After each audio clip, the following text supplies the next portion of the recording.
શું નામ બેન? સુરેખાબેન. કમરની તકલીફ છે ને? પલોઠી વાળજો. હવે હાથ અહીંયા લાવો. આમ કરજો, પલોઠી વ્યવસ્થિત વાળો. હાથને આમ લઈ જાઓ.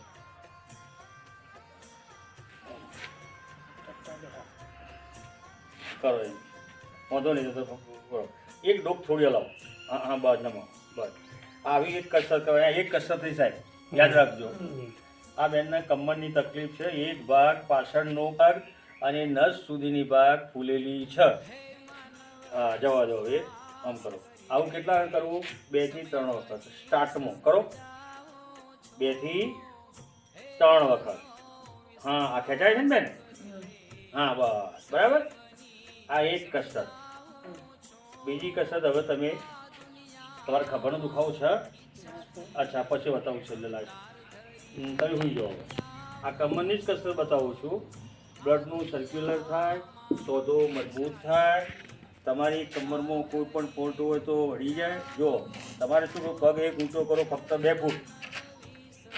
2 ફૂટ જ ઊંચો કરો બેન. બસ. આ કેટલા વખત કરવાનો? 5 વખત. એ નહીં કરો, 5 વખત કરવાનું બરાબર. હા બસ. હવે પેલો કરો. કરો નીચે. 1 કરો, 2 3 4 5. 5 વખત 2 બરાબર. સમજી ગયા. હવે પગને વાળો. પગ વાળો. આયા વાળો. હવે ઇન્ટરલોક કરો. પગને દબાવો, પેટોમાં દબાવો. હા હવે પકડી લો. 1 2 3 4 5 6 7 8 9 ને 10. હવે 10 તમે ગણો ત્યાં સુધી પકડો. પાછા છોડવું, ગીલું કરો. હા હવે પાછું પકડો. આવું 3 વખત કરવું. વધારે નહીં, 10 વખત નહીં તો શરૂઆતમાં 5 વખત ગણવાનું. 1 2 3 4 ને 5. હવે છોડી દો બરાબર. આવું દિવસમાં 3 વખત. ખાઈને તરત કસરત કરવાની નહીં. હવે પેલો પગ સીધો કરજો. હા એ થાય બેન કસરત. લાવો હાથ લાવો. દબાવો દબાવો. ગભરાય કે દબાવો જરા. ગભરાય દબાવો. હા બસ. હવે આમ કરો. દબાવો. આ 3 વટા મારા દબાવો. અરે આમ કરો. પગ આમ ગાલો, ઇન્ટરલોક કરો. હા હા બસ બસ. જવા દો. હવે પેલો પગ વાળો. દબાવો. હા જવા દો. દબાવો. જવા દો. આગળ પાછળ. હા આવું 5 વખત કરવાનું. આ કેટલી થઈ સાહેબ કસરત? 2 ને 3 હવે વાળો.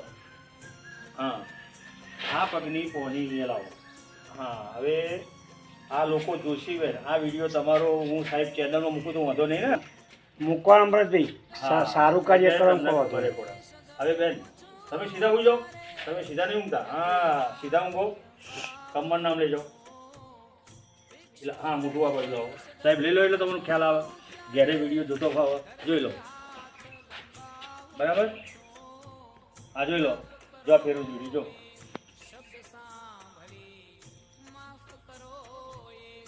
હવે આમ માથું આ બાજુ, બીજી બાજુ માથું આ બાજુ.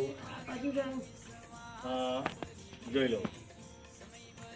આ કમરની કસરત છે. જ્યારે કમર દુખતી હોય, સાદી કમર દુખતી હોય કે કોઈ બીજી રીતે દુખતી હોય, શરીર જકડાઈ ગયું છે, શરીર છૂટું પડે છે. હવે પેલો પગ.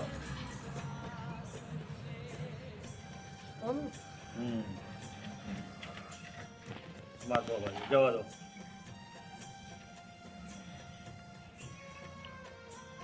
આ રીતે એ હા સાઈડ છે બરાબર. હવે આ બાજુ.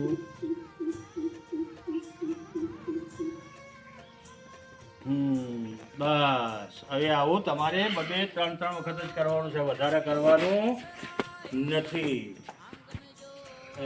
હવે એક પગ ઊંચો કરો બેન. એ તો કરી જોઈએ ને આપણે. એક પગ ઊંચો કરો. આ બાજુ લઈ જાઓ. થોડો જ લઈ જાઓ થોડું. હા, અરે લઈ જાઓ પગ એ બાજુ લઈ જાઓ, બસ એટલું ઊભું રાખો. 1 2 3 4 ને 5 લાવો આ બાજુ. આવું કરવાનું 1 2 વખત કરવાનું દિવસમાં. પેલા પગને લાવો. 1 2 3 4 ને 5 આ બાજુ. બસ બસ બરાબર. હવે પગ લાવો, પગ વાળો. બસ હવે તમારું વધ કરો. હા, હવે આ બાજુ કમરથી ઊંચા થાવ. હાથ આ બાજુ લાવો, હાથ આ બાજુ. કમરથી ઊંચા થાવ બેન. નીચે થાવ, ઊંચા, નીચા, ઊંચા. હા, ઊભા રહો, ઊંચા થાવ, ઊભા રહો. હા, 1 2 3 4 ને 5 5 ગણીએ તો સુધી ઊંચું રહેવાનું, પછી નીચું આવવાનું. બરાબર. અને આવી કસરત તમારે 2 થી 3 વખત કરવાની. જે કસરતથી તમને દુખાવા થતા હોય એ કસરત આપણે કરવાની નથી, એ કસરત છોડી દેવાની. બરાબર છે. હવે કસરત તમારી રહી, સીધા કરજો પગ. એક પગ ઊંચો કરો બેન, ગોળ ગોળ ગોળ ફેરવો, રાગે રાગે કરો. તમે સીધા સીધા રાખો, તમે સીધા રહો. હા, હવે આવડું. હા, હવે બસ. હવે એવું ને એવું પેલા પગે કરવાનું છે. બરાબર. હા, બસ રાઈટ. બેન, શું નામ તમારું? ક્યાંથી આવ્યા? શેની તકલીફ હતી? ક્યારની છે બેન તકલીફ? 25 વર્ષથી. 25 વર્ષથી કમર છે? 25 વર્ષ ઉપર છે પણ ઉપર. એક ભાગે તમારા કમરથી નીચેના ભાગે એક ભાગનો બધો તો હોજો જ બેન. અને એક ઘણા ટાઈમથી છે. અચ્છા, મેં તમને જે કલાક સવા કલાક લીધો છે ને, હા, હા, એમાં કેવું લાગ્યું બેન? સારું લાગ્યું. શું સારું લાગ્યું કહો? શરીર પોરું થઈ ગયું. દુખાવા હતું. દુખામ રાહત થઈ, હા, રાહત. શરીર તમને પોરું લાગે. પોરું લાગ્યું. બરાબર છે. આ કસરત મેં તમને જે આપી છે, કસરત કરજો. અને કસરત ઓછી કરજો, માપની કરજો. અને કસરત વધારે કરતા નહીં, થોડી થોડી કરવાની. જે કસરતથી દુખાવા થતા હોય એ કસરત છોડી દેવાની.